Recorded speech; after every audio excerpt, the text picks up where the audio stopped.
Owens had been Meghan Markle's most relentless critic. On Fox News, she'd called Meghan a liar and a leftist narcissist to millions of viewers. She'd mocked her claims of racism, suggesting she wasn't black enough to experience discrimination. Every time Meghan made headlines, Candace was there with receipts and ridicule. It had driven Meghan crazy, made her rage in private, kept her up at night. So when the opportunity came to confront her tormentor directly, to walk into Candace's own studio and demand accountability on camera, Meghan said yes, without hesitation. Her team begged her to reconsider. They knew Candace's reputation. They knew she came prepared. They knew she didn't apologize, didn't back down, didn't care about titles or tears. But Meghan was convinced she could win. She thought facing her biggest critic would finally silence the narrative. She thought wrong. What happened over the next 20 minutes would produce the most devastating interview of Meghan Markle's life, and footage so brutal that even her critics felt uncomfortable watching it. Before we dive into this explosive confrontation, make sure you hit subscribe and smash that like button. Now, let's get into what really happened in that studio. The Candace Owens show studio was deliberately minimalist. 2 chairs, professional lighting, no distractions from the conversation at hand. This was a podcast built on confrontation, and the setup reflected it. Candace sat reviewing her notes, a thick folder of research that included transcripts of every public statement Meghan had ever made, every contradiction, every claim that had been fact-checked and found wanting. She'd spent a week preparing for this. She always did. "She's here," a producer announced. Full entourage. "They're asking about approved topics." Candace laughed. "Tell them we don't do approved topics." She agreed to come on my show. My show, my rules. The door opened, and Meghan Markle entered with an entourage that seemed excessive. Handlers, a publicist, someone adjusting her lighting, another repositioning her chair angle. Candace watched this choreography with barely concealed amusement. Finally, the handlers retreated, leaving the 2 women alone except for the cameras. Meghan settled into her chair, her expression carrying the controlled hostility of someone who'd come for war, not conversation. "Candace, Meghan, thanks for coming. I have to say, I was surprised when your team reached out."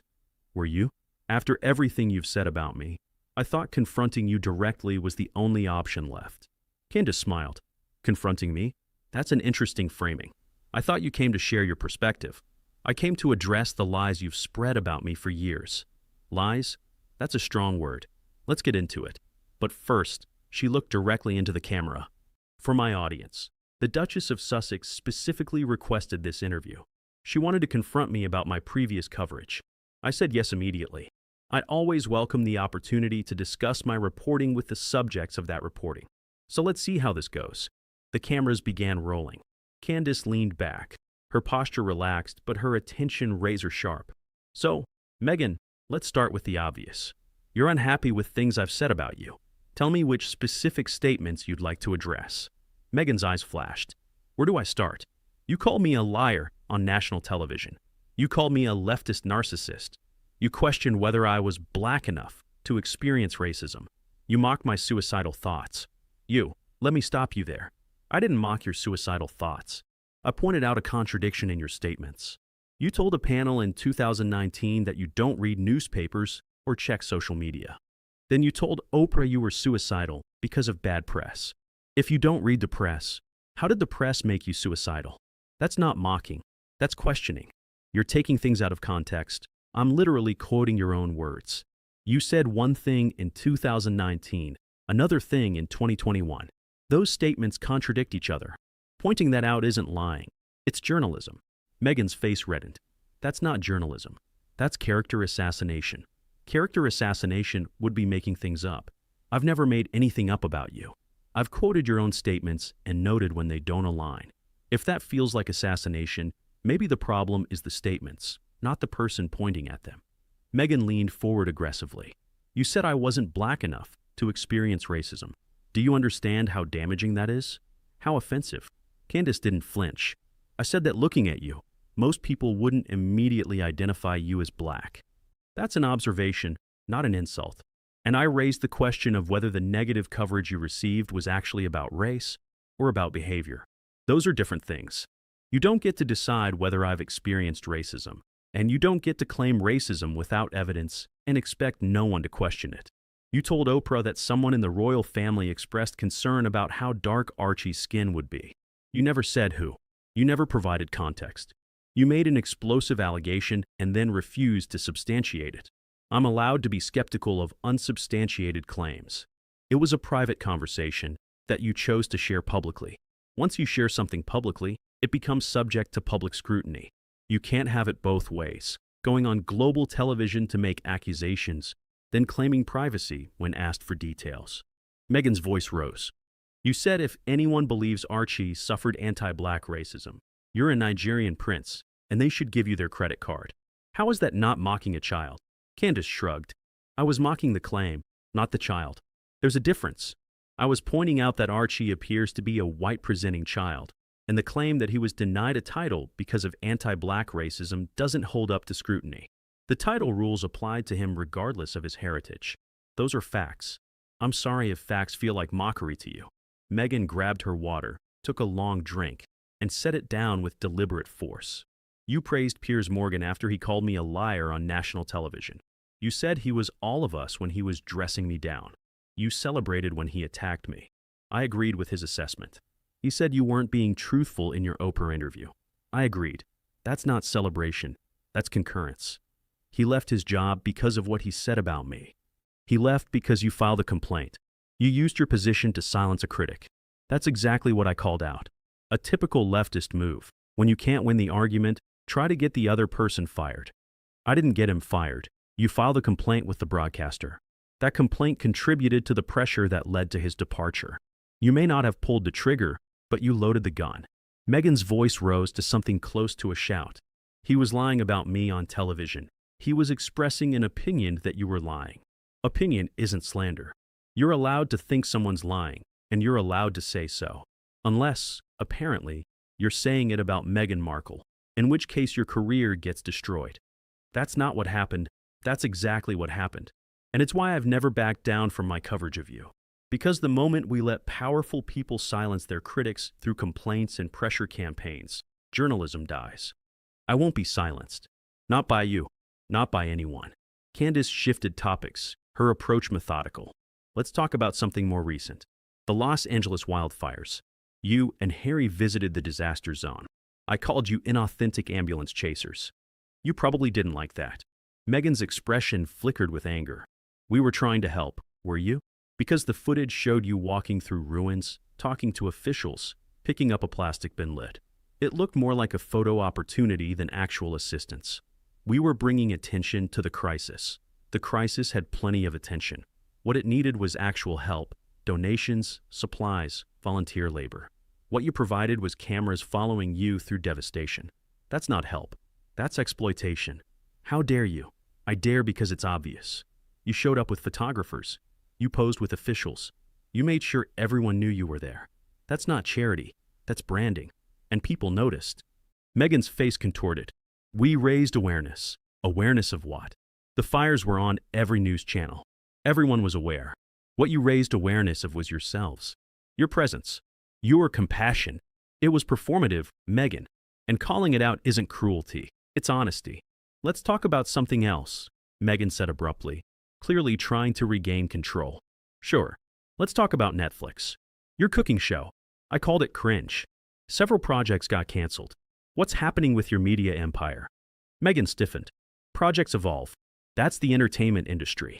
Evolve is doing a lot of heavy lifting. The animated series was canceled. Documentary concepts were dropped. Your cooking show got postponed and then buried. That's not evolution. That's rejection. The cooking show wasn't buried. It was delayed, then released with minimal promotion, then quietly forgotten. That's the streaming equivalent of being buried. Netflix paid you reportedly $100 million. What have they gotten for it? We've produced meaningful content. You've produced one documentary about yourselves. $100 million for a documentary about your grievances. That's quite a rate. You're deliberately minimizing. I'm accurately describing. The output doesn't match the investment. That's not opinion. That's math. Candace pressed forward. Let's talk about the Met Gala. Big fashion event. Very glamorous. You weren't invited this year. What happened? Meghan's composure cracked visibly. A flash of hurt before she recovered. Guest lists change. They do. But you're a duchess. You're on magazine covers. Not being invited to the biggest fashion event of the year seems like a statement. I don't speculate about Anna Wintour's decisions. But you speculate extensively about the royal family's decisions. Why is Anna Wintour sacred? Because one involves institutional racism. The other is a party invitation. Both are powerful people deciding whether to include you. You've built your narrative around analyzing one type of exclusion. Why is this one off limits? Meghan's voice sharpened. Because they're completely different, are they? Both suggest that maybe the embrace you expected hasn't materialized. Met Gala, Netflix cancellations, Spotify ending your deal. There's a pattern of doors closing. There is no pattern. There's observable evidence. I call it Meghan Markle syndrome. You want privacy when you want it, publicity when you want it, and you expect to control both. But you can't. The world doesn't work that way. And when people point that out, you call them racist or cruel or unfair. It's a pattern, Meghan, and I've been documenting it for years. Meghan stood up slightly, then sat back down, a false start that betrayed her agitation. You've had an agenda against me from the beginning. Before I was even married, you were criticizing me. I've been skeptical, because your story kept changing. The claims you made didn't always match facts. Journalists notice those things. You're not a journalist. I'm a commentator who does research. I've documented every statement you've made publicly. I can quote your contradictions chapter and verse. I didn't create those contradictions, you did. I just pointed at them. You pointed at them with malice. I pointed at them with accuracy. If accuracy feels like malice, the problem isn't me. Meghan's voice rose. You've called me a liar for years, because you've told lies for years. Your wedding happened before the ceremony. The Archbishop contradicted that. No one helped you adjust to royal life. Palace sources dispute that. You didn't Google Harry before dating him. Your own friends contradicted that. These are documented inconsistencies. I didn't invent them. I reported on them. Selectively, thoroughly. There's a difference. Let's talk about Harry, Candace said smoothly. How is he? The walls went up instantly. Meghan's entire demeanor shifted. I prefer not to discuss my husband. Candace's eyebrows rose. The husband who's been central to your entire public narrative? The Netflix documentary was about your relationship. The Oprah interview featured him prominently. Your brand is Harry and Meghan. How can we discuss your life without him? By focusing on me. But you're not a solo act. Everything you've done since leaving the UK has been joint. Making him off limits removes most of your public existence. Meghan's jaw flexed. There are rumors I need to address. Which rumors? The divorce rumors. The separation speculation. They're completely false. We're stronger than ever. Candace nodded slowly. I didn't ask about divorce. I asked how he was doing. Why did your mind go there? Meghan stiffened. Because that's what people like you keep implying. I haven't implied anything today. I asked a simple question. You heard divorce. That interpretation came entirely from you.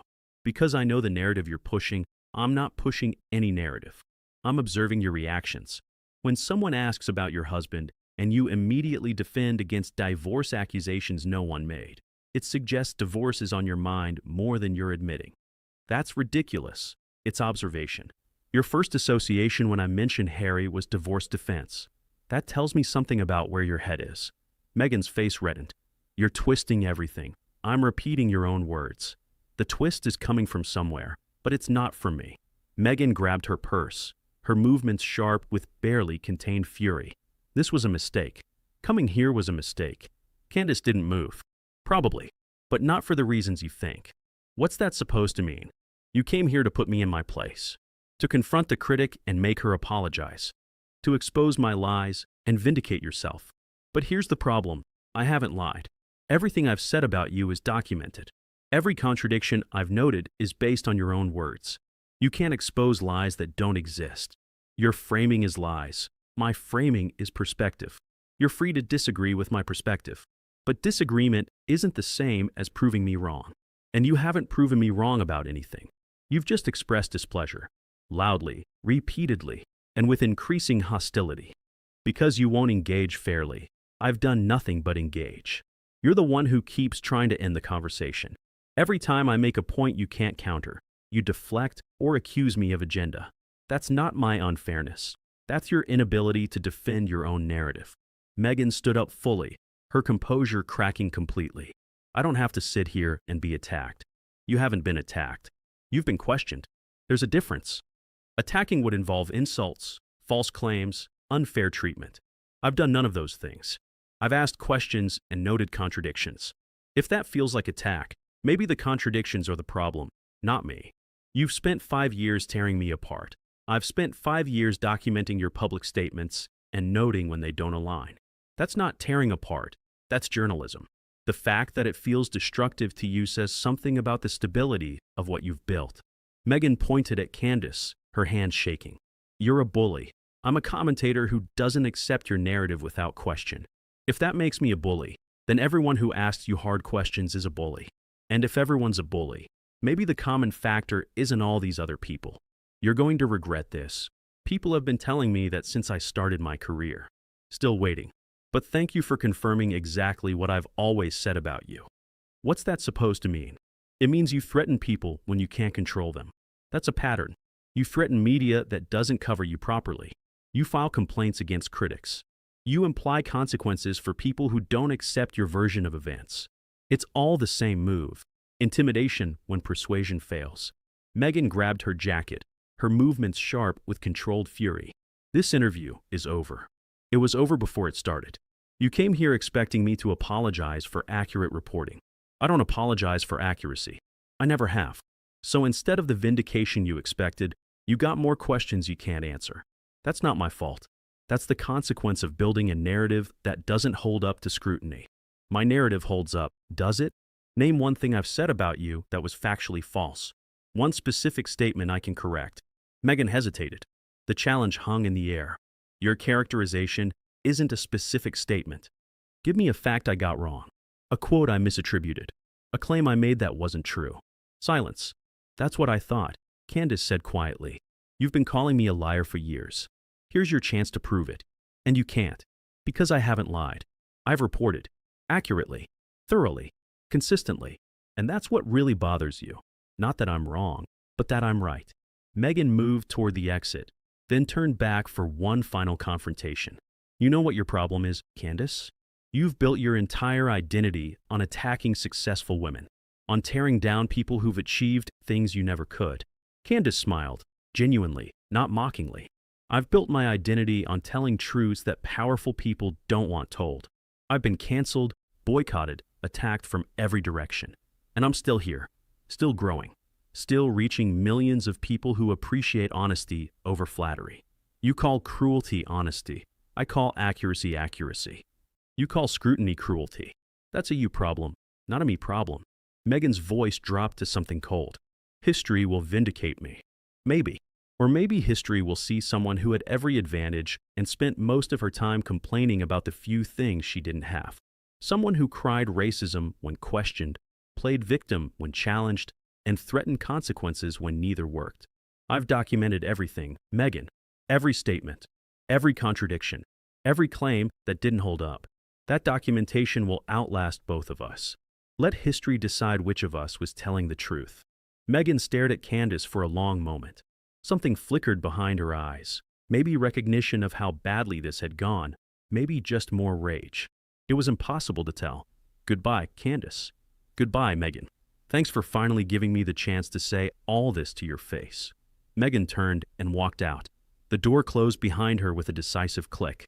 Candace sat alone in the studio for a moment, then turned to face the camera. Well, that was exactly what I expected. She smiled. For 5 years, I've been called a liar, a bully, a racist for my coverage of Meghan Markle. Today she had the chance to prove it, to point to a single false statement, to correct the record. She couldn't. Because there's nothing to correct. She leaned forward. Here's what just happened. A very powerful woman walked into my studio expecting to intimidate me into an apology. When intimidation didn't work, she tried to leave with threats. That's her playbook. It's always been her playbook. And today, my audience got to see it in real time.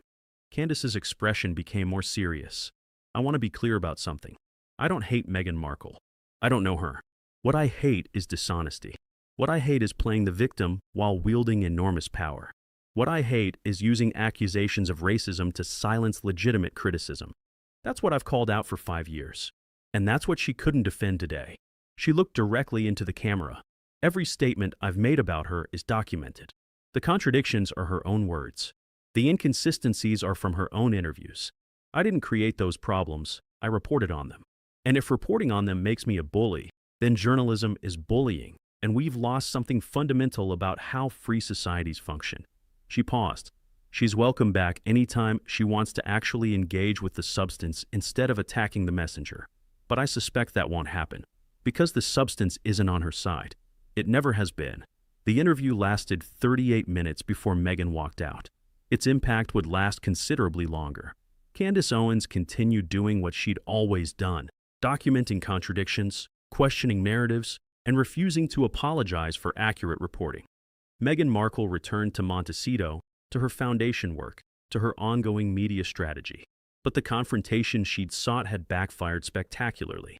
Instead of silencing her loudest critic, she'd given that critic the ultimate platform, a face-to-face encounter where every accusation could be made directly, and every defense could be shown to crumble in real time.